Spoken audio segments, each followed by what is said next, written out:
project will allow Patterson to capture some of the, what is it, Donna, 8,000 people that leave? 6,000 people that comes into the parish on a daily basis and leave because of adequate housing. So we're going to start infrastructure south of railroad tracks. That's 120 acres. I actually went to the landowners and I said, what do you need?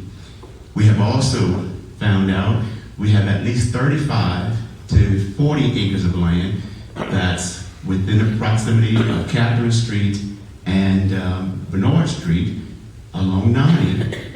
We got things moving for retail. So there's a whole lot of things that are coming up. I can't complain about levies and this, that, and the other. God has blessed me where we're fine with that. It's just basically the economic development that we are in need of. And that's basically what we're going to do. We're going to remove Patterson from being basically a bare-run community, but we're going to keep the safety. We're going to keep the safety because we're fortunate with Chief LaSalle, with the police department. Our crime rate is very low. And I see Mr. Frank Larisco sitting back there.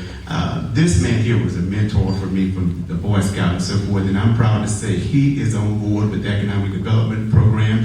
He attends the monthly meetings, and Mrs. Frank, thank you so very much. So our board and committees with all the departments, we have all age groups there because they want to see Patterson move forward. Not only am I selling Patterson, I'm selling Morgan City. I'm selling the unincorporated areas and so forth. You know, there's much that this parish has to offer. But yes, I am selling Patterson, but what we can't offer, I'm helping out the other mayors and so forth. I do want to say this. We hired an economic developer strategist to do a market analysis. And Patterson has $70.2 million that leaves out of the city on a yearly basis. So for 3 years, they just didn't do the actual assessment. What they did was they are on for the 3 years to do the recruitment. So we have a lot of businesses right now at the table, and one is an actual sit-down restaurant that none of you have. So therefore, Mr. Paul, I'll get off $54,000 coming into Patterson. I can't tell you who it is right now, but it will be on Catherine Street. And having that analysis conducted and then matching the city of Patterson with 6,100 people, there's over 2,700 cities around the United States with the same amount that we have, because I'm so sick and tired of hearing about you don't have a red light, you don't have the actual volume coming in, everything is going to Bayou Vista and Morgan City because they have, everything is based upon traffic flow, okay? So right now, the stats that we have, basically, we'll be bringing some businesses, is out there telling Olive Garden, is out there telling Chili's, is out there telling all of these major companies, look, there's 2,700 other cities the size of the city of Patterson that survived. So you too, now, you can come on in and survive, okay? All of you private developers that are sitting out in the audience, come and talk to me.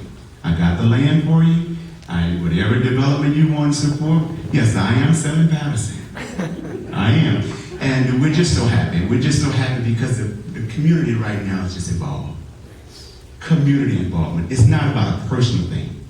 It's community involvement. And that's what's making it much better because everybody has a hand in what's going on. Now, Jeff is one that I've been trying to get our streets. We have the worst streets, I think, in the parish. Almost. Well, I do know the last assessment that was completed on our, conducted on our streets was in 1917. Mr. Fred Allen Nisman was the actual mayor. So we're trying to get one that's up to date and so forth. But with that said, there's much more that we need done. And I want to thank all of the past mayors and so forth for everything that they did to make sure that we actually remain financially secure. Now, regardless of what you read last year with the news media, they love to sell, close to $1 million over the budget amounts of what we did have the mold crisis and so forth that we dealt with. But overall, as they were being conservative with the monies, the infrastructure was dying.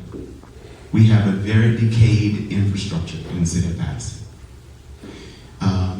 right now, we have Sam and Brett in Baton Rouge trying to get us at least $750,000 from capital outlay that we will be moving forward with the electronic water meters. We're going to break it down into 3 phases. Main Street, our oldest section of the city, will be, we're going to do that area first, Main Street and First Street. And we're going to do about 500 to 600 electronic water meters in our first phase, and then we're going to go back, and we're going to go back. Unlike the other mayors, when you got 40 years, and then you have some of the others with the other years, I don't have all of the grants and earmark money. You know, I'm out there basically knocking on doors and fighting for to get what I can get. And I love it. I actually love it and so forth. And that's basically all I can say right now is a lot of that, and I thank God for the $30,000+ I've gotten for the obesity grant, which as I've been mayor, I've been gaining weight. I've been gaining weight because I cannot exercise as much as I used to in the past. But it's great when you can actually have your name signed on something and acquire it together with the community.